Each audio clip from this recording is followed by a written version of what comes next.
యోహాను సువార్త 16వ అధ్యాయం 22వ వచనం చదువుకుంటాం. యోహాను సువార్త 16వ అధ్యాయం 22వ వచనం. అటువలే మీరును ఇప్పుడు దుఃఖపడుచున్నారు, కానీ మిమ్మును మరలా చూచెదరు. హల్లెలూయా. ఇప్పుడు ఏమున్నదో అది ఉన్నది. ఇప్పుడు నేను ఆ స్థితిలో మిమ్మల్ని చూస్తున్నాను, అయితే మరలా మిమ్మల్ని చూస్తాను, మరలా మిమ్మల్ని చూచెదను, అప్పుడు మీ హృదయము సంతోషించును. హల్లెలూయా, హల్లెలూయా, హల్లెలూయా. అప్పుడు మీ హృదయము సంతోషించును, మీ సంతోషమును ఎవడును మీ యొద్ద నుండి తీసివేయడు. హల్లెలూయా, హల్లెలూయా. ఇక్కడ గమనించినట్లయితే యేసుక్రీస్తు వారు ఇక్కడ మాట్లాడుతున్నటువంటి సందర్భాన్ని మనం జ్ఞాపకం చేసుకుంటున్నాం. యేసుక్రీస్తు వారు శిష్యులతో మాట్లాడుతున్నారు. శిష్యులు అంటే ఎవరు? నేను చెప్పండి, శిష్యులు అంటే ఎవరు? శిష్యులు లేదా శిష్యుడు. ఎవరు శిష్యుడు? శిశువు కాదు, శిష్యుడు.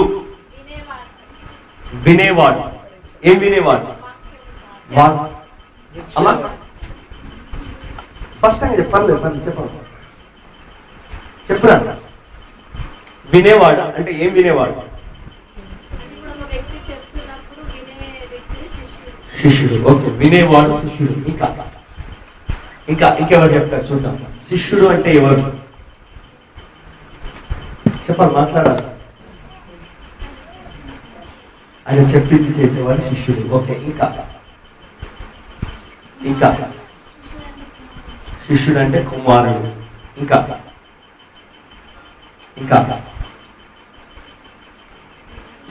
బ్రదర్స్ సైడ్ నుంచి ఎవరైనా చెప్పలేరా? శిష్యుడు అంటే ఎవరు? ప్రభాతం చాలా రోజులు కనబడ్డా ఏమైంది ఈ మధ్యన?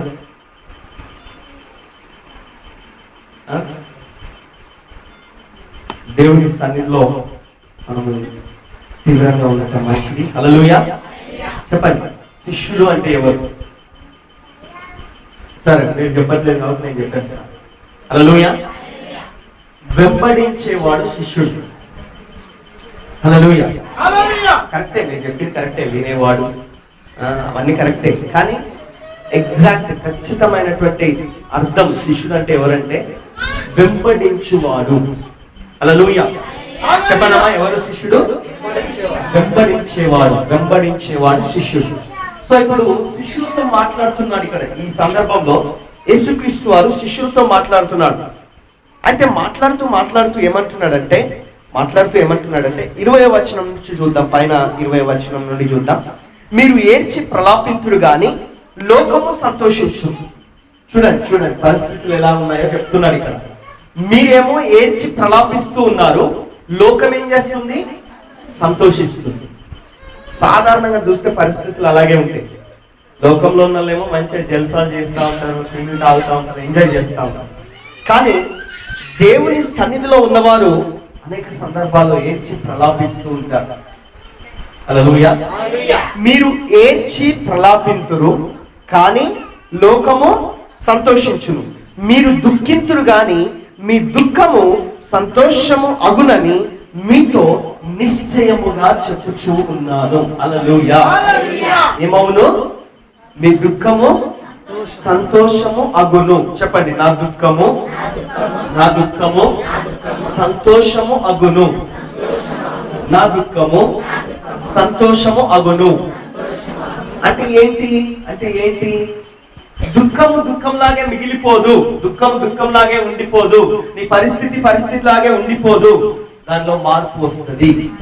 హల్లెలూయా, హల్లెలూయా. చెప్పండి, పరిస్థితిలో మార్పు వస్తుంది. ఇప్పుడు ఏదైతే ఉన్నదో ఇప్పుడు ఉన్నట్టుగానే ఉండిపోదు. ఆమేన్. అక్కడ అంటున్నాడు చూడండి, స్త్రీ ప్రసవించినప్పుడు ఆమె గడియ వచ్చను కనుక ఆమె వేదన పడు. స్త్రీ ప్రసవించేటప్పుడు ఏమవుతుందంట?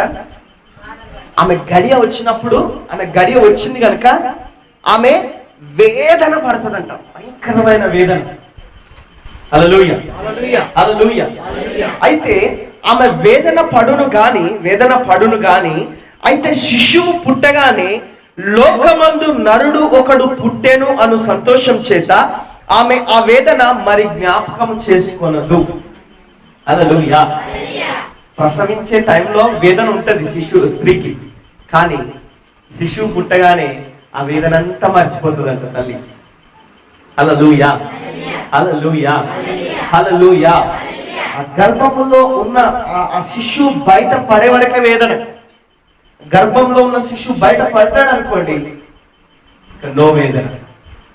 హల్లెలూయా, హల్లెలూయా.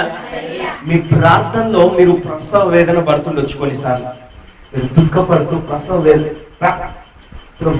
వేదన అంటే ప్రార్థనలో ఉన్న వేదనే. ప్రార్థనలో వేదన పడతాం, దుఃఖపడతాం, ప్రసవ వేదనతో ప్రార్థన చేస్తారు కొన్నిసార్లు. హల్లెలూయా. మీరు మామూలుగా ప్రార్థన చేస్తే ఏదో మామూలు ప్రార్థనలు నడిచిపోతాయి, కానీ నిజంగా ఇప్పుడు ఒక శిశువు జన్మించాలంటే ఆ తల్లి ఎలాగా ప్రసవ వేదన అనుభవిస్తుందో, అలాగా నీవు ఆత్మలు సంపాదించాలంటే, కార్యాలు జరగాలంటే నువ్వు ప్రార్థనలో కూడా అలాగా ప్రసవ వేదన పడాలి. హల్లెలూయా. ఆ ప్రసవ వేదన పడ్డప్పుడు ఆ శిశువు బయట పడేదాకా వేదన ఉంటుంది కంపల్సరిగా. హల్లెలూయా, హల్లెలూయా. కానీ ఆ శిశువు బయట పడగానే ఏమైపోతుందమ్మా, వేదన అంతా తొలగిపోతుంది. ఇప్పుడు నువ్వు దేని కొరకైతే ప్రార్థనలో ప్రసవ వేదన పడుతున్నావో, ఏ కార్యమైతే జరగాలని, ఏ పరిస్థితి అయితే మారాలని, ఏ వ్యక్తులైతే మారాలని, ఏ పరిస్థితులు అయితే నీకు అనుకూలం కావాలని నువ్వు ప్రార్థిస్తూ ఆ ప్రార్థనలో ప్రసవ వేదన పడుతున్నావో, ఆ ప్రసవ వేదన అంతా ఎంతవరకు అంటే ఆ శిశువు బయటకు వచ్చేదాకా. అంటే నువ్వు ఆశించేది బయటకు వచ్చేవరకు. హల్లెలూయా. నువ్వు కోరుకున్నది బయటపడే వరకు ఆ తల్లి ఎలాగైతే ప్రసవ వేదన పడుతుందో, నీ ప్రార్థనలో కూడా నువ్వు ప్రసవ వేదన పడుతుండొచ్చు. అయితే ప్రసవ వేదన పడితే ఆ ప్రసవ వేదనగానే మిగిలిపోదు. అలా ఏం జరుగుతుంది, కొద్ది నిమిషాల తర్వాత ఆ వేదన అంతా తొలగిపోతుంది, గొప్ప సంతోషం చోటు చేసుకుంటుంది. అదే హల్లెలూయా. అలాగే ఏమంటున్నాడంటే 22వ వచనము, అటువలే అంటే అట్లాగనే ఖచ్చితంగా అలాగే అటువలే దాన్ని పోలి మీరును ఇప్పుడు దుఃఖపడుచున్నారు.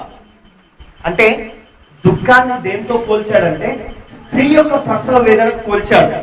నీ ప్రార్థనలో నువ్వు పడే దుఃఖం కావచ్చు, నీ జీవితంలో నీకు ఎదురవుతున్నటువంటి పరిస్థితులు కావచ్చు, ఏదైనా కానీ నీకున్నటువంటి అనుభూతి లేదా నీ జీవితంలో ఉన్నటువంటి ఆ ప్రతికూలతలు ఏవైతే ఉన్నాయో, వాటిలో నువ్వు నీ పరిస్థితి ఎలాగుంది, నీ జీవిత అనుభవం ఎలాగుందంటే, ఆ స్త్రీ ఎలాగైతే ప్రసవించే టైంలో వేదన పడుతుందో, ఆ ప్రసవ వేదనతో ఉన్నదో, బాధపడుతుందో, అలాగా నీ జీవిత అనుభవాలు కొన్నిసార్లు నీళ్ళు ప్రసవ వేదనలోకి నడిపిస్తాయి.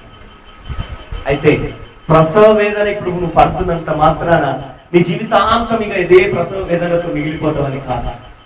హల్లెలూయా. ఒక గడియ వస్తుంది, ఆ గడియ రాగానే ఏమవుతుందంటే ఆ స్త్రీ ఏం చేస్తుందంట, ఆ వేదన అంతా మర్చిపోతుంది. హల్లెలూయా. చెప్పండి, నా జీవితంలో కూడా నేను వేదన మర్చిపోయే స్థితి నాకు వచ్చును గాక, నా ప్రసవ వేదన తొలగిపోయే దినాలు వచ్చును గాక. హల్లెలూయా. కొందరు చెప్తలేదు, ఇష్టం లేదా అట్లనే వేదనలో ఉండిపోవాలనుకుంటున్నా. హల్లెలూయా, హల్లెలూయా. నీ జీవితంలోని అనుభవాలు ఏవైతే నిన్ను ఆ వేదనలో బంధించి పెట్టాయో, వాటి నుంచి నువ్వు బయటపడాలని దేవుడు కోరుకుంటున్నాను. ఆమేన్. హల్లెలూయా. ఏమంటున్నాడు, మీరును అటువలే, 22వ వచనం, అటువలే మీరును ఇప్పుడు దుఃఖపడుచున్నారు. ఇప్పుడున్నది నీ పరిస్థితి అలాగే, గాని మిమ్మును మరలా చూచేదని. ఆమేన్. హల్లెలూయా, హల్లెలూయా. ఏమంటున్నాడు, ఇప్పుడు మీరు దుఃఖపడుతున్నారు, కానీ మరలా మిమ్మల్ని చూచేదని. ఏం చేస్తాడంట దేవుడు, నువ్వు దుఃఖపడతా ఉంటే నేను దుఃఖంలో అనుభవించి బిడ్డ అని నేను ఆ దుఃఖంలో విడిచిపెట్టి వెళ్ళిపోవడానికి నిన్ను మరలా చూస్తాను. హల్లెలూయా, హల్లెలూయా. అటువలే మీరును ఇప్పుడు దుఃఖపడుచున్నారు, గాని మిమ్మల్ని మరలా చూచెదను, అప్పుడు ఇప్పుడు చూస్తున్నాను, ఇప్పుడు చూస్తే పరిస్థితి ఎలా ఉంది, ఇప్పుడు దుఃఖపడుతున్నాను, అయితే మళ్ళీ అప్పుడు కూడా చూస్తాను. హల్లెలూయా, హల్లెలూయా. చాలా సార్లు మనం ఇప్పుడున్న పరిస్థితిలోనే మిగిలిపోతాం, ఇప్పుడున్న పరిస్థితిలోనే ఆగిపోతాం, ఇప్పుడున్న పరిస్థితి మీదనే దృష్టి నిలిపి ఇప్పుడున్న పరిస్థితి ఇలాగే ఉండిపోతుందనే ఆ ఆలోచనలోనే మిగిలిపోతాం. కానీ ఏమంటున్నాడంటే, ఇప్పుడు మీరు దుఃఖపడుచున్నారు, కానీ మిమ్మును మరలా చూసేదను అప్పుడు. హల్లెలూయా, హల్లెలూయా. ఇప్పుడు అప్పుడు చెప్పండి, ఇప్పుడు అప్పుడు. మనం అప్పుడు అనే దానికి పోం, ఇప్పుడులానే మిగిలిపోతాం. ఇప్పుడున్న పరిస్థితి మీదనే దృష్టి పెడతాం, ఇప్పుడున్న సమస్య మీదనే మన కను దృష్టి ఉంటుంది, మన ఆలోచన ఉంటుంది, ఇప్పుడున్నటువంటి ఆ కష్టం మీదనే నీ యొక్క బాధ అంతా ఉంటుంది. కానీ జరగబోయేదాన్ని నువ్వు చూడట్లేదు, నీ జీవితంలో దేవుడు తీసుకొని రాబోయే మార్పును నువ్వు గమనించట్లేదు, నీ జీవితంలో దేవుడు చేయ తలపెట్టిన కార్యాన్ని నువ్వు దృష్టించట్లేదు. దేవుడు అంటున్నాడు, అప్పుడు మరలా నేను మిమ్మల్ని చూచేదను, అప్పుడు మీ హృదయం సంతోషించు. హల్లెలూయా. చెప్పండి, నా హృదయం సంతోషించు, నా హృదయం సంతోషించు. హల్లెలూయా. ఇప్పుడు ఏమైతే ఉన్నదో అప్పుడు అలాగ ఉండదంట. హల్లెలూయా, హల్లెలూయా. నీ కుటుంబం కొరకు కావచ్చు, నీ వ్యక్తిగత పరిస్థితుల గురించి కావచ్చు, లేదా సంఘం కొరకు కావచ్చు, పరిచర్య కొరకు కావచ్చు, ఏ విషయమైనా కావచ్చు, ప్రస్తుతం నీ అనుభవం దుఃఖకరంగా ఉండవచ్చు. కానీ దేవుడు అంటున్నాడు, మరలా నేను మిమ్మల్ని చూస్తాను. ఆమేన్. మరలా నేను మిమ్మల్ని చూస్తాను. అప్పుడు ఏమవుతుందమ్మా? అప్పుడు మీ హృదయం సంతోషించు. చెప్పండి, నా హృదయం సంతోషించు. హల్లెలూయా, హల్లెలూయా. మనము వాక్యాన్ని ఉన్నది ఉన్నట్టుగా చదువుకొని వదిలిపెడితే అక్కడే ఉండిపోతుంది వాక్యం. దాన్ని మనం తీసుకొని అది ఒక ప్రవచనంగా దేవుడు తన ఆత్మ ద్వారా మనకి ఇస్తున్నాడు అన్నట్టుగా మనం గ్రహించి, దేవుని ఆత్మ ప్రేరేపణతో దేవుడు మనతో మాట్లాడుతున్నటువంటి అంశాలను ప్రవచనంగా తీసుకొని మన జీవితానికి అన్వయించుకుంటే అది మన జీవితంలో మనం ప్రత్యక్షంగా అనుభవించడానికి వీలవుతుంది. హల్లెలూయా. నువ్వు వాక్యాన్ని అలాగే అందులోనే పెట్టి, అందులోనే చదివేసి, అందులోనే మూసేసి పెట్టేస్తే అందులోనే ఉండిపోతుంది. అది నీ జీవితంలో వచ్చినట్లుగా నువ్వు దాన్ని పలుకుదువుగా. హల్లెలూయా. ప్రవచించుదువుగా. హల్లెలూయా, హల్లెలూయా. ఏం చేయదువుగాక? చెప్పండి, ప్రవచించుదువుగా. ప్రవచించుదువుగా. ఏం ప్రవచించాలి? మార్పును ప్రవచించాలి. హల్లెలూయా.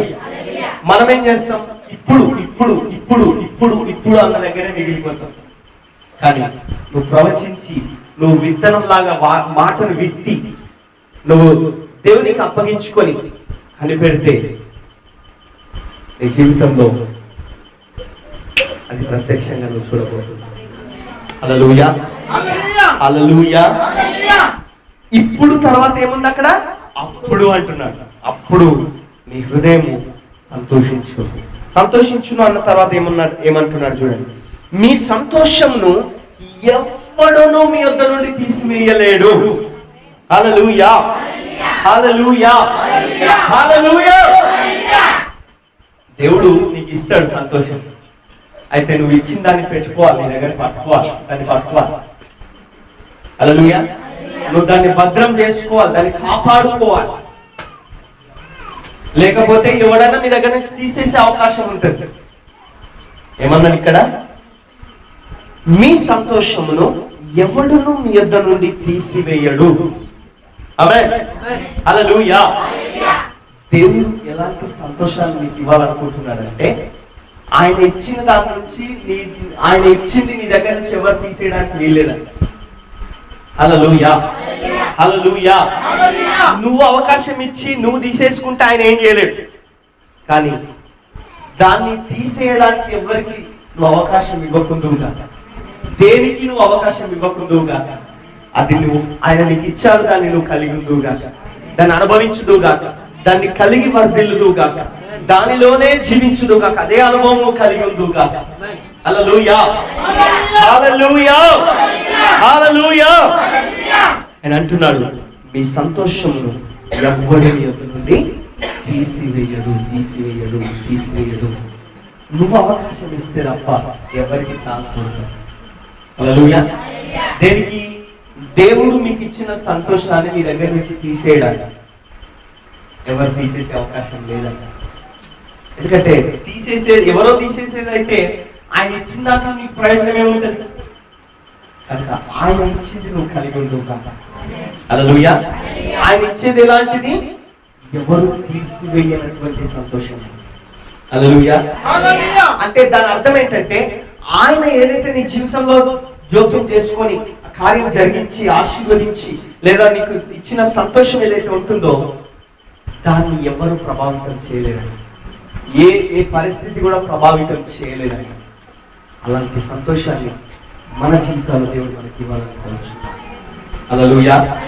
ఒకవేళ మీకు సంతోషం వద్దనుకుంటే నాకేం అభ్యంతరం లేదు, కానీ కావాలనుకుంటే మాత్రము దాన్ని ఎవరు తీసివేయనటువంటి గొప్ప స్థిరమైనటువంటి ఆనందకరమైన స్థితిని దేవుడు నీకు ఇవ్వడానికి ఆయన ఇష్టపడుచున్నాడు. ఆయన ప్రవచనాత్మకంగా నీతో నాతో ఈ మధ్యాహ్నం మాట్లాడుతున్నాడు. హల్లెలూయా.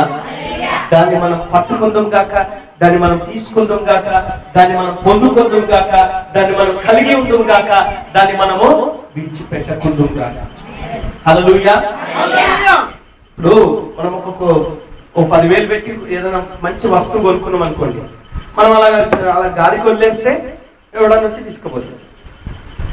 నువ్వు దాన్ని కొనుక్కున్నావు, దాన్ని పట్టుకుని దాన్ని కలిగి ఉన్నావు కనుక దాని విషయంలో ఎప్పటికప్పుడు బాధ్యత తీసుకొని జాగ్రత్త తీసుకుంటే దాన్ని ఎవరు తీసుకుపోవడానికి ఛాన్స్ ఉండదు. హల్లెలూయా, హల్లెలూయా, హల్లెలూయా.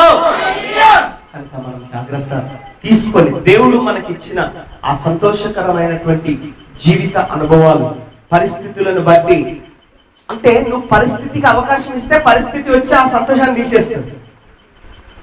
మనుషులకు అవకాశం ఇస్తే మనుషులు వచ్చి ఆ సంతోషాన్ని తీసేస్తారు. వాతావరణం నీ చుట్టూ ఉన్నటువంటి ప్రతికూలతలకు నువ్వు అవకాశం ఇస్తే ఆ ప్రతికూలతలు వచ్చి నీ సంతోషాన్ని తీసేస్తాయి. ఆయన ఏమంటున్నాడు? ఎవడు దాని నుండి మీ నుండి తీసివేయడు అంటున్నాడు. అంటే దేనికి అవకాశం లేకుండా ఉండే అంత గొప్ప సంతోషాన్ని దేవుడు నీకు ఇవ్వడానికి ఇష్టపడుతున్నాడు. హల్లెలూయా, హల్లెలూయా. ఏది కూడా నీ సంతోషాన్ని, ఎందుకంటే అది నీ లోపం ఉన్నది కనుక దాన్ని ప్రభావితం చేయకుండా నువ్వు చూసుకోవాలి. ఆ సంతోషాన్ని ప్రభావితం చేయడానికి దేనికి కూడా నువ్వు ఏ పరిస్థితికి కానీ ఏ మనుషులకి కానీ ఎవరికి దేనికి కూడా నువ్వు అవకాశం ఇవ్వకుండా నీ సంతోషాన్ని నువ్వు కాపాడుకోవాలి, భద్రం చేసుకోవాలి. హల్లెలూయా, హల్లెలూయా. ఇంగ్లీష్ లో ఏమంటాడంటే ఇన్నర్ పీస్ అంటాడు. అంటే నీ అంతరంగంలో ఆ నెమ్మది, ఆ సంతోషాన్ని ఈ బయటి నుండి వెళ్ళే పరిస్థితులు కానీ మనుషులు కానీ ప్రతికూలతలు కానీ లోపలికి వెళ్ళి ప్రభావితం చేయకుండా దానికి నువ్వు గార్డు పెట్టుకోవాలి, మధ్య అడ్డు. హల్లెలూయా. ఏమంటాడు తెలుసా? విశ్వాసం అనే డాలు పట్టుకోండి అంటాడు ఎఫెసీ పత్రిక 6వ అధ్యాయంలో. దాన్ని ఎందుకు పట్టుకోవాలంటాడంటే ఆ దుష్టుడు వేసే అగ్ని బాణములన్నిటినీ ఆర్పుటకు శక్తిమంతులుగా నిలబడటానికి. హల్లెలూయా. ఏం చేస్తాడంట దుష్టుడు? అగ్ని బాణాలు వేస్తా ఉంటాడంట. మాటికి అగ్ని బాణాలు వస్తా ఉంటాయి, వచ్చి నీ మైండ్ ను డిస్టర్బ్ చేస్తాయి, నీ మైండ్ ను ప్రభావితం చేస్తాయి. కనుక ఆ వాడు వేసే అగ్ని బాణాలు నీ యొక్క మనస్సు, నీ మైండ్ ను డిస్టర్బ్ చేయకుండా, ప్రభావితం చేయకుండా నువ్వు విశ్వాసం అనే డాలు పట్టుకుంటూ చెప్పండి, నేను విశ్వాసం అనే డాలు పట్టుకుంటాను. దాంతో ఏం చేస్తావు? పుట్టిన నా దగ్గర అగ్నిబాణం విశ్వాసం అనే డాలు ఉంది అని స్టైల్ గా చూపించుకుంటావు. అందరికి ఎవరికి చూపించుకోవాల్సిన అవసరం లేదు. అది నీ దగ్గర ఉంటే ఆ టైంకి అది ఉపయోగకరంగా ఉండటానికి నువ్వు ఉపయోగించుకునే విధంగా దాన్ని పెట్టుకోవాలి. ఏదో స్టైల్ ఉన్నది పట్టుకున్నానని చూపించుకోవడానికి కాదు, నిన్ను నువ్వు కాపాడుకోవడానికి, నిన్ను నువ్వు భద్రం చేసుకోవడానికి దేవుడు నీకు ఆ విశ్వాసం అనే డాలు ఇచ్చాడు. హల్లెలూయా. దాని నుంచి ఏమైతుందంటే దుష్టుడు అగ్నిబాణాలు వేస్తాడు కానీ అవి నీకు తగలకుండా, అవి నిన్ను ప్రభావితం చేయకుండా, ఆ దేవుడు నీకు ఇచ్చిన సంతోషాన్ని ఎవడు నీ దగ్గర నుంచి తీసేయకుండా ఈ విశ్వాసం అనే డాలు చేత వాడు వేసే అగ్ని బాణాలను ఆర్పుటకు శక్తివంతుడిగా నిలబడే కృపలోనికి దేవుడు నిన్ను నడిపిస్తాడు. హల్లెలూయా, హల్లెలూయా. కాబట్టి నువ్వేం పట్టుకోవాలి ఇప్పుడు? విశ్వాసం అనే డాలు పట్టుకోవాలి. నా దగ్గర ఖడ్గం ఉంది, నేను ఖడ్గంతో వాడు వస్తే వాడి తల నరికేస్తా అంటే సరిపోదు. వాడి దగ్గర కూడా ఉంది మరి ఖడ్గం. వాడు ఖడ్గంతో వస్తే సడన్ గా మిస్ అయ్యి నీ ఖడ్గం కింద పడిపోయింది అనుకో, లేదా నీ ఖడ్గం నువ్వు సరిగా సరి అయిన టైం ఉపయోగించలేకపోతే వాని ఖడ్గం నీ తల మీద పడే అవకాశం ఉంటుంది. పడేటప్పుడు ఖడ్గం ఒక్కటి ఉంటే సరిపోదు, అది నీకు తగలకుండా వాని ఖడ్గం నిన్ను తాకకుండా నువ్వు కాపాడుకోవడానికి డాలు అడ్డు పెట్టాలి. హల్లెలూయా. ఒక చేత ఖడ్గం ఉంది అంటే సరిపోదు, ఇంకో చేత నీకు డాలు కూడా ఉండాలి. ఈ డాలు ఉంటే ఏమైతుందంటే దాడి చేసే ఖడ్గమే కాదు, నిన్ను కాపాడుకునే డాలు కూడా నువ్వు కలిగి ఉంటావు. హల్లెలూయా. రెండు ఉండాలి, దాడి చేసే స్థితి ఉండాలి, కాపాడుకొని ప్రొటెక్ట్ చేసుకోవడానికి, డిఫెండ్ చేసుకోవడానికి నీకు విశ్వాసం అనే డాలు కూడా దేవుడు ఇచ్చాడు. హల్లెలూయా, హల్లెలూయా. సో మైండ్ మాటి మాటికి డిస్టర్బ్ చేసే ఆ దుష్టుని అగ్నిబాణాలు వస్తా ఉంటాయి. ఏంటి అనంట, ఏం విశ్వాసం సావరాలు అని అమ్మగారు వచ్చి యోబమ్మ గారు వచ్చి యోబుకు సలహా ఇచ్చేసి, అది దుష్టుని అగ్నిబాణం అన్నమాట. హల్లెలూయా. ఆయనకు విశ్వాసం అనే డాలు ఉంది కాబట్టి, అమ్మా మూర్ఖురాలు మాట్లాడినట్టు ఎందుకు మాట్లాడుతున్నావమ్మా అని ఆ డాలుతోటి ఆయన జవాబు చెప్పగలిగారు. హల్లెలూయా. ఆయన కనుక విశ్వాసం అనే డాలు ఉండి ఉండకపోతే యోబుకి, ఆమె చెప్పాలి నేను నిజమే, నువ్వు చెప్పిందే కరెక్ట్ అని చెప్పేసి పోయి ఊరేసుకుని తెచ్చేటోడు. హల్లెలూయా, హల్లెలూయా. కనుక అంటే అనేక రకాలుగా అనేక విధములైనటువంటి, అందుకే ఏమంటాడు కీర్తనకారుడు, దుష్టుని ఆలోచన చొప్పున నడవద్దు అంటాడు. ఎందుకంటే దుష్టుడికి ఆలోచన ఇస్తా ఉంటాడు. ఆ దుష్టులు వేసే అగ్నిబాణాలు ఆలోచన రూపంలో కూడా నీ దగ్గరికి వస్తాయి. నీ మనసును డిస్టర్బ్ చేయడానికి, ప్రభావితం చేయడానికి, నేను గలిబిలి చేయడానికి, నేను తొందర పెట్టడానికి, నిన్ను భయపెట్టడానికి, నిన్ను కలవర పెట్టడానికి, ఆందోళన పరచడానికి వాడు అగ్నిబాణాలు విసురుతూ ఉంటాడు. అయితే నువ్వు వాటిని చల్లార్చే శక్తిని దేవుడు నీ చేతిలో పెట్టాడు. ఆయన దగ్గర లేదు, నీ చేతిలోనే ఉంది. దేని ద్వారా అంటే విశ్వాసం అనేది ఆలోచన. హల్లెలూయా, హల్లెలూయా. కనుక నీ చేతిలో ఏమున్నది ఇప్పుడు? ఏమున్నది? ఏమున్నది? ఉట్టి విశ్వాసం అనేది ఆలోచన సరిపోదు, మరి ఆత్మకర్గం ఉండాలి. హల్లెలూయా. ఒక్కొక్కసారి నువ్వు కూడా దాడి చేయాలి. వారి ఉట్టి ఊరికే వాడు వేసే అన్ని ఆపుకుంటా కాపాడుకుంటుంటే సరిపోదు. వాడు ఊరికే వేయకుండా ఒక్కోసారి వాడిని కొట్టే పరిస్థితి, వాడిని దాడి చేసే విధంగా వాక్యపు అంచును కలిగి ఉండాలి. హల్లెలూయా.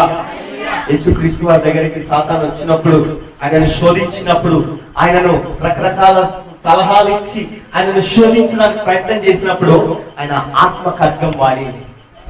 హల్లెలూయా, హల్లెలూయా, హల్లెలూయా. ఆయన ఆత్మ ఖడ్గం వాడిని ఏం చేసిండు? దాడి చేసిండు. ఆమేన్. అదే సమయంలో వాడు వేసే అగ్నిబాణాలను చల్లార్చడానికి శక్తి కలిగినటువంటి వ్యక్తిగా విశ్వాసపు తాలు పట్టుకున్న యోధుడు కూడా మనం చూస్తున్నాం.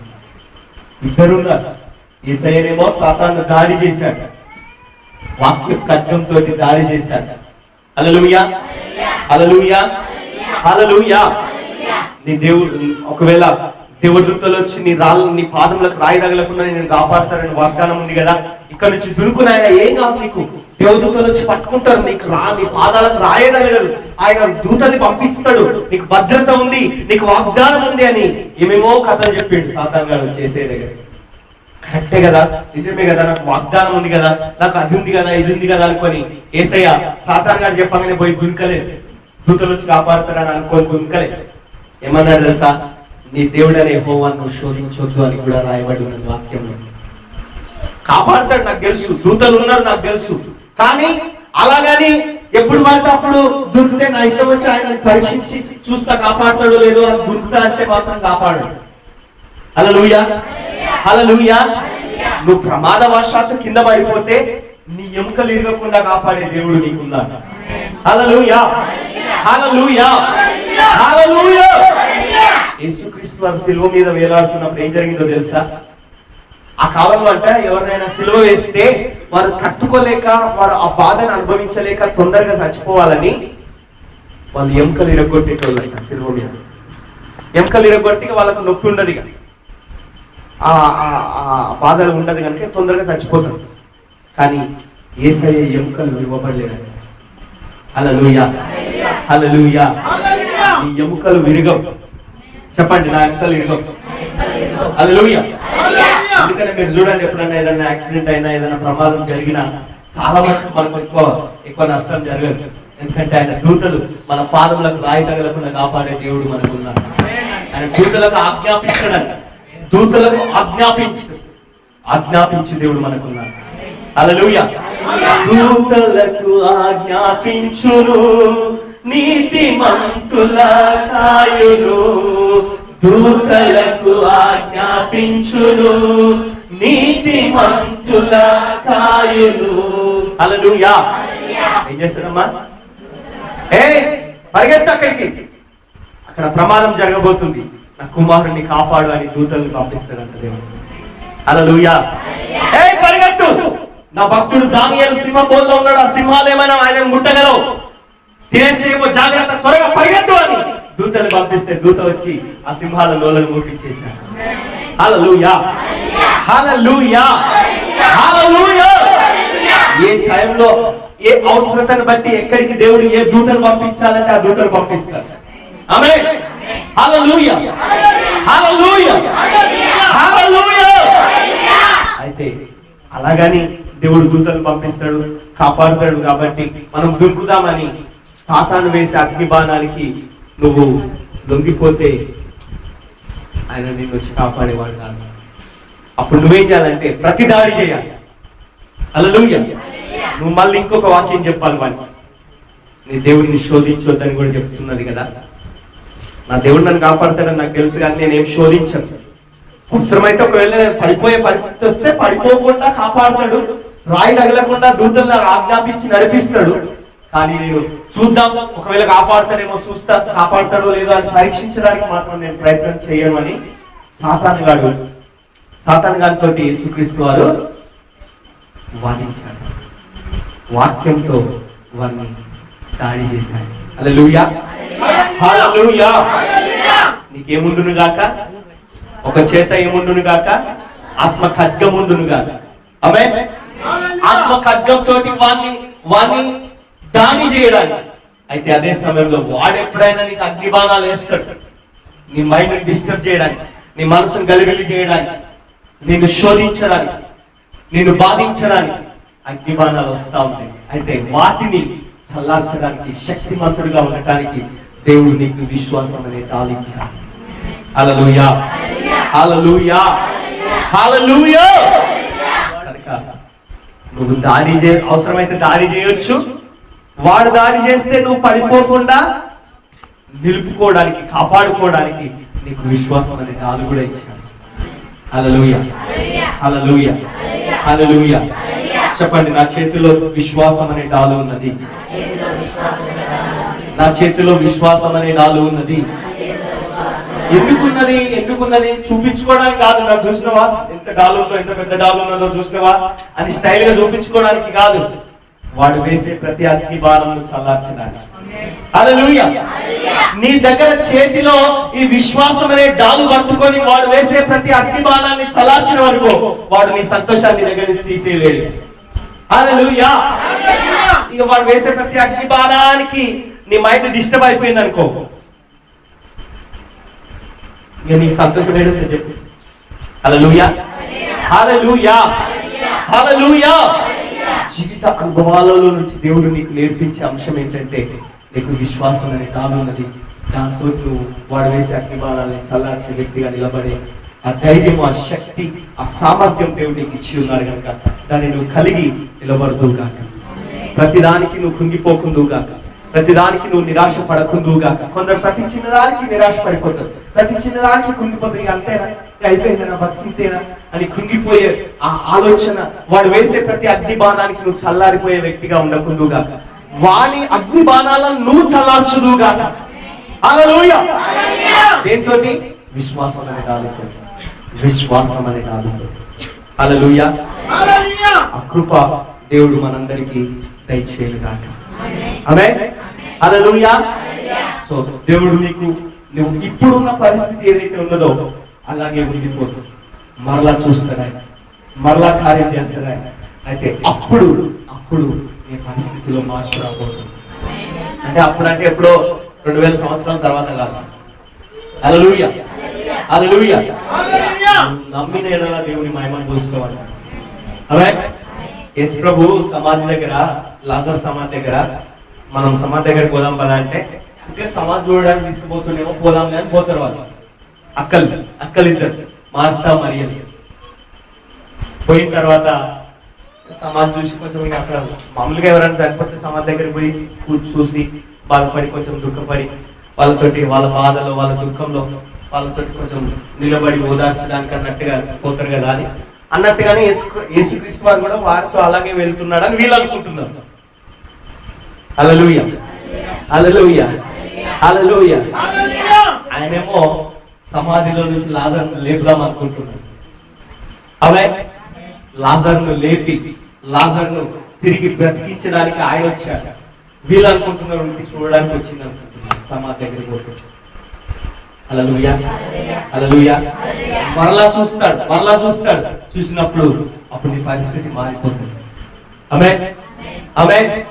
ఇప్పుడున్న పరిస్థితి ఎప్పుడు ఉండదు. ఇప్పుడున్న బాధ, ఇప్పుడున్న దుఃఖం, ఇప్పుడున్నటువంటి ఆర్థిక ఇబ్బందులు, ఇప్పుడున్నటువంటి చిక్కులు ఏవైతే ఉన్నాయో ఎప్పుడు ఎల్లకాలం అలాగే ఉండిపోవాలి. హల్లెలూయా, హల్లెలూయా. చెప్పండి, మార్పు వస్తుంది. నా ఆర్థిక పరిస్థితి మారుతుంది. నువ్వు ప్రతిదానికి కుంగిపోవచ్చు. డబ్బులు లేవు కదా, ఎట్లా చిట్టీలు ఎట్లా కట్టాలి, పిల్లల ఫీజు ఎట్లా కట్టాలి, కరెంటు బిల్లు ఎట్లా కట్టాలి, ఇంకేం బిల్లులు ఉంటాయి మీకు చెప్పండి. ఇంటి బిల్లు, వాటర్ బిల్లు, పాల బిల్లు, ఆటో బిల్లు, ఇంకా కాలేజీ ఫీజు, ఇంకా ఇంకేం బిల్లులు ఉంటాయి చెప్పండి కట్టేసి, అప్పుడప్పుడు కట్టేసి. అమ్మా, రూమ్ రెంట్, ఇంటి కిరాయి, ఇంకా రకరకాల ఆర్థిక చిక్కులు ఉంటాయి, ఆర్థిక ఒత్తిళ్లు ఉంటాయి. అప్పులు చెల్లించాల్సి ఉంటుంది. అప్పు తీసుకునేటప్పుడు బాగానే తీసుకుంటాం. జబ్బు నిండా పైసలు కనబడతాయి. ఎవరైనా చూస్తే అప్పు దగ్గర ఎన్ని పైసలు ఉన్నాయి వాళ్ళకి తెలియదు. పాపం మనం అప్పు తెచ్చుకున్నామని వాళ్ళు మన దగ్గర జేబు నిండా ఉన్న పైసలే చూస్తారు కానీ అవి ఎక్కడి నుంచి వచ్చినాయి, ఎట్లా వచ్చినాయి, ఎట్లా తెచ్చినామని చూడరు. మళ్ళా దాన్ని కట్టేటప్పుడు ఎట్లా కట్టాలి అన్న బాధ మన లోపల ఉంటుంది. తేనైతే తెచ్చిన అప్పు అయితే వచ్చినాయి, పైసలు అయితే వచ్చినాయి, జేబు నిండా పైసలు అయితే ఉన్నాయి ఇప్పుడు, కానీ కట్టేటప్పుడు ఉంటుంది మళ్ళీ. హల్లెలూయా, హల్లెలూయా. అయితే చాలా మంది అప్పు తెచ్చుకుంటారు. పాపం తెచ్చుకొని అప్పు చేసినాం కదా, ఈ డబ్బు జాగ్రత్తగా వాడుకోవాలనే జ్ఞానం ఉండదని తెచ్చిందేమో అప్పు వేరే దానికోసం తెస్తారు, వాడేదేమో అడ్డగోలుగా వాడేస్తారు. వాళ్ళ ఒక అవసరతను బట్టి అప్పు తెచ్చుకుంటారు. అవసరత తీర్చేది పోయి ఈ అప్పు తెచ్చిన డబ్బులతో ఇంకా వేరే ఖర్చులు పెట్టేసి డబ్బు ఖర్చు పెట్టేస్తారు. ఇటు వారు దేనికోసం అయితే అప్పు తెచ్చుకున్నారో ఆ ఖర్చు తీరదు, ఇటు వీళ్ళ మళ్ళా అప్పు అలాగే ఉండిపోతుంది. జ్ఞానం కావాలి మనకి. హల్లెలూయా, హల్లెలూయా. డబ్బును వాడుకోవడానికి మనకు జ్ఞానం కావాలి. దేవుని అడగాలి. ఏమన్నాడు యాకోబు భక్తుడు? ఏమంటాడు? మీలో ఎవరికైనా జ్ఞానం కొద్దిగా ఉంటే అతడు దేవుని అడగవలను. అతడు దేవుడు ధారాళంగా ఎవరిని గద్దించక ఎట్లా ఇస్తాడంట? ధారాళంగా ఇస్తాడంట దేవుడు. హల్లెలూయా. నీ డబ్బును వాడుకోవడానికి దేవుడు నీకు నాకు జ్ఞానం ఇచ్చునుగా. మన డబ్బు వృధా కాకుండునుగా, వ్యర్థమైన వాటికి మన డబ్బు పోకుండునుగా, వ్యర్థమైన ఖర్చులు రాకుండునుగా. హల్లెలూయా, హల్లెలూయా. ప్రతి చిన్న పైసా, ప్రతి నయా పైసకు మనం జాగ్రత్త వహించాలి. చాలా జాగ్రత్తగా మనం ఖర్చు పెట్టాలి. దేవుడు మనకి ఇచ్చిన ప్రతి డబ్బు, ప్రతి పైసా మనము దేవుని దగ్గర లెక్కలేపాల్సి ఉంటుంది. నేనే కష్టపడ్డా కదా, నా కష్టమే కదా అని అనుకోవచ్చు. హల్లెలూయా. ప్రతి నీకు వచ్చే ప్రతి ఆదాయంలో, ప్రతి రాబడిలో తప్పక దేవునికి దశమ భాగం చెల్లించాలి. తప్పక చెల్లించాలి. ఎందుకంటే దశమ భాగం ఇచ్చినప్పుడు తప్పక దాని ఫలితాన్ని మనం చూస్తాం. అంటే మనం ఏదో ఇస్తే దేవుడు మళ్ళీ ఇస్తాడు అనే దృక్పథం కాదు. దశమ భాగం ఎందుకు ఇవ్వాలో తెలుసా? డబ్బు విషయంలో మనం నమ్మకంగా ఉంటున్నామని దేవునికి రుజువు చేయడానికి. ఆమె దశమ భాగం ఇవ్వటంలో నువ్వు వెనకాడికి వేసుకున్నావు అనుకో, అంటే నువ్వు డబ్బు విషయంలో అంత నమ్మకంగా దేవుని దగ్గర ఉంటలేవని అర్థం. ఈ డబ్బు దగ్గరనే నమ్మకంగా ఉండకపోతే ఇంకా వేరే విషయాలు ఉంటావని గ్యారెంటీ. హల్లెలూయా, హల్లెలూయా. కాబట్టి దశమ భాగం అన్నది ఏదో దేవుడికి మనం ఇస్తే దేవుడు మళ్ళీ తిరిగి మనల్ని ఇస్తాడు అనే దృక్పథంతో ఇవ్వకూడదు. కానీ నీ డబ్బు విషయంలో దేవుని దగ్గర నువ్వు నమ్మకంగా ఉంటున్నావు అని చూపించడానికి ఒక రుజువు అన్నమాట. హల్లెలూయా, హల్లెలూయా. కనుక డబ్బును జ్ఞానయుక్తంగా వాడుకుంటుంది కాక, దేవునికి చెల్లించాల్సిన డబ్బును దేవునికి చెల్లించడం కాక. యేసుక్రీస్తు వారు అంటాడు, ఏమంటాడు తెలుసా? ఏమంటాడు యేసయ్య? కైసర్ది కైసర్కు, దేవునిది దేవునికి చెల్లించాలి. కైసర్ది చెల్లిస్తారు వీళ్ళు, దేవునిది చెల్లించారు మనోళ్ళు. కైసర్ది అంటే ఇప్పుడు ఇంటి పన్ను, ఆ పన్ను, ఈ పన్ను, ఇంట్లో కావాల్సిన ఖర్చులు అన్నీ వెళ్తాయి. కానీ దేవునికి ఇచ్చే దగ్గరికి వచ్చేసరికి డబ్బులు ఉంటాయి కానీ మనసు ఉండదు. కొంతమందికి ఏమో డబ్బులు ఉంటాయి, పాపం ఇవ్వాలని దేవుడికి ఇస్తే బాగుండు, దేవుడికి డబ్బులు ఇస్తే బాగుండు అని ఆశ ఉంటుంది లోపల, కానీ వాళ్ళ దగ్గర డబ్బులు ఉంటాయి. కొంతమందికి ఏమో డబ్బులు జేబు నిండి ఉంటాయి, కానీ దేవుడికి ఇవ్వాలన్న హృదయం వాళ్ళకు ఉంటుంది. హల్లెలూయా. 2 కాసులు ఇచ్చిన స్త్రీ ఉన్నది బైబిల్లో. యేసయ్య కానుకల పెట్టే కడ కూర్చున్నాడు. చూద్దాం ఎవరెవరు ఎట్లా ఇస్తారో చూద్దామని చూస్తా ఉంటే అందరూ వచ్చి లైన్గా వచ్చి వెళ్ళిపోతా ఉన్నారు. ఒక్కొక్కరు 100, 1000, లక్షలు ఇచ్చిన వాళ్ళు కూడా ఉండొచ్చు మరి మనకు. అయితే ఈ బీద విధవరాలు ఈ స్త్రీ వచ్చి 2 కాసులు వేసి వెళ్ళిపోయింది. హల్లెలూయా. అయితే యేసుప్రభు అందరు ఇచ్చి వెళ్ళిపోయిన తర్వాత కూర్చున్నాక అన్నాడట, కూర్చున్నారు అందరూ రెడీగా ఉన్నారా అంటే ఏదో మంచి ప్రసంగం చేస్తాడేమో అనుకున్నారు. ఆయన అన్నాడు, మీ అందరిలో బీద విధవరాలు ఎక్కువ ఇచ్చింది అన్నాడు. అప్పుడు ఎక్కువ ఇచ్చిన వాళ్ళు అనుకున్నారంట, మరి అట్లెట్లయితే ఆమె ఏ పార్టీ ఇచ్చి ఉంటుంది? మా అంటే 2 కాసులు ఇచ్చిండొచ్చు, నేను 2 లక్షలు ఇచ్చిన, నేను ఎక్కువ ఇచ్చిన కదా, ఈయనకేం అలా అంచేస్తలేదా ఏంటి? 2 కాసులు ఇచ్చిన పట్టుకొని ఎక్కువ ఇచ్చిందంటారు. నేను ఆమె కంటే ఎక్కువ 1000 రెట్లు ఎక్కువ ఇచ్చిన కదా అని వాళ్ళు అనుకుంటాం. ఆయన అర్థం ఏంటంటే ఆమె హృదయాన్ని చూసింది. ఆమె లోపల ఉన్న హృదయం ఏంటంటే, ఆమె హృదయం లోపల ఉన్న ఆశ ఏంటంటే, నా దగ్గర ఎంత ఎక్కువ ఉన్నా కూడా ఇచ్చేసేదాన్ని, కానీ లేదు నా దగ్గర, మరి ఏం చేస్తా, నాకున్నే ఈ 2 కాసులు. ఈ 2 కాసులు కూడా ఇంట్లో ఖర్చులు ఎలా తీసుకోవడానికి పనిచేస్తాయి. ఈ 2 కాసులు ఇస్తే ఆమెకి ఇంట్లో ఎలా తీసుకోవడానికి కూడా ఏం లేవు. ఆమె దగ్గర ఉన్నది మొత్తం ఇచ్చి ఊడ్చి పడేసి ఇచ్చేసింది అనమాట. హల్లెలూయా. ఇప్పుడు ఇంటికి వెళ్ళడానికి కూడా అది ఆమె దగ్గర ఏమి లేవు. ఇక ఇంట్లో నెక్స్ట్ పూటకు తినడానికి ఏమీ లేవు, ఉన్నది మొత్తం ఊడ్చి ఇచ్చేసి. హల్లెలూయా, హల్లెలూయా. అంటే ఇప్పుడు మీ అందరికి మీరు ఉన్నదంతా ఊడ్చి ఇచ్చేయమని చెప్తలేదు, కానీ మన హృదయాన్ని చూసే దేవుడు మనకు ఉన్నాడు అని చెప్తున్నాను. ఆమేన్. నీకు ఇచ్చే హృదయం ఉందనుకో, నీకు ఇచ్చే హృదయం ఉంటే నువ్వు దేవునికి ఇవ్వగలుగుతావు. హల్లెలూయా. ఇచ్చే హృదయం లేకపోతే నీ జేబు నిండా పైసలు ఉన్నా కూడా అందులో నుంచి ఏరి ఓ 10 రూపాయల నోటో 5 రూపాయల నోటో, ఇప్పుడు 150 రూపాయల నోటు వస్తుందంట కొత్తగా. 150 రూపాయల నోటు కాదు, బిల్ల వస్తుందంట, సిక్క. 150 రూపాయల సిక్క 5 రూపాయల బిల్ల లాగానే ఉందంట, కొంచెం పెద్ద ఉంది, కానీ 150 రూపాయలు దాని విలువ. హల్లెలూయా, హల్లెలూయా, హల్లెలూయా. సో అంటే నేను చెప్పేది ఏంటంటే, మనకిచ్చే హృదయం ఉంటే మన హృదయాన్ని ఎరిగిన దేవుడు మనల్ని తప్పక ఆశీర్వదిస్తాడు. హల్లెలూయా. నువ్వు ఇచ్చేది కొంచెమే కావచ్చు, కొన్ని రూపాయలే ఇవ్వచ్చు, కానీ నీ హృదయపూర్వకంగా నేను ఉంటే ఇంకా దేవునికి ఇస్తానని హృదయంతో నువ్వు ఇచ్చినవనుకో, ఆ హృదయాన్ని బట్టి దేవుడు నిన్ను ఆశీర్వదిస్తాడు. హల్లెలూయా, హల్లెలూయా, హల్లెలూయా, హల్లెలూయా. కనుక మన డబ్బు విషయంలో మనం దేవునికి నమ్మకంగా ఉందాం కాదు. ఆమేన్. మనం దేవుడు మన పరిస్థితులు మారుస్తాడని నమ్ముదుం కాదు. హల్లెలూయా. మన పరిస్థితుల్లో మార్పు వస్తుంది. ఆర్థిక ఇబ్బందులు ఎప్పుడు ఇలాగే ఉండవు. రేపు పొద్దున నీ జీవితంలో అద్భుతం జరుగుతుంది. ఆర్థికంగా వృద్ధి వస్తుంది. చెప్పండి, వృద్ధి, అభివృద్ధి, సమృద్ధి, సర్వ సమృద్ధి. వృద్ధి చెప్పాలి, అందరు చెప్పాలి. వృద్ధి, అభివృద్ధి, సమృద్ధి, సర్వ సమృద్ధి. వృద్ధి, అభివృద్ధి, సమృద్ధి, సర్వ సమృద్ధి. ఎన్ని ఉన్నాయి చూడండి. ఇవన్నీ నీకు వచ్చును కాక. చెప్పండి, ఇవన్నీ నాకు వచ్చును కాక. పక్కవారికి చెప్పండి, ఇవన్నీ మీకు వచ్చును కాక. హల్లెలూయా, హల్లెలూయా. కొంతమంది నేను గమనించిన, వాళ్ళకి చెప్పుకునేటప్పుడు గట్టిగా చెప్పుకున్నారు, పక్క వాళ్ళకి చెప్పేటప్పుడు ఏదో పెళ్ళులు ఆడించింది. అది స్వార్థం అంట. మనం ఏం చేయాలి తెలుసా? పక్క వాళ్ళకి చెప్పేటప్పుడు ఇంకా గట్టిగా చెప్పాలి. హల్లెలూయా, హల్లెలూయా. దేవుడు వార్తలు మన వెనుకలో దీవించును కాక. ప్రార్థన చేసుకొని మనం పనులలో పాలు పంచుకున్నాం. చెప్పడానికి చాలా విషయాలు